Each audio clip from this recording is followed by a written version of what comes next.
I've got 4 jokers in my hand. Now these jokers are going to represent the royal jesters. I've got another 4 cards here, and they are the 4 queens. They just represent themselves. Now a lot of people don't know this, but back in the day, the queens had a real problem with the jokers. And the problem was this, that they couldn't actually be in the same room as each other because something strange happened. I'm going to try and explain it best I can using these cards. So if I were to try and mix a queen amongst the jokers, you'll notice this, that the queen completely vanishes into thin air, leaving me with just the 4 jokers. I mean, if I were to switch one of the jokers for one of the queens, the same thing actually happens, in the fact that the queen disappears, and once again I'm left with the 4 jokers.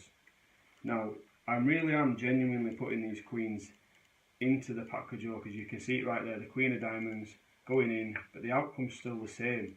The queen vanishes, leaving me with the 4 jokers.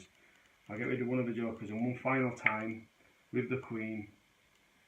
Once again, the queen completely vanishes, leaving me with the 4 jokers.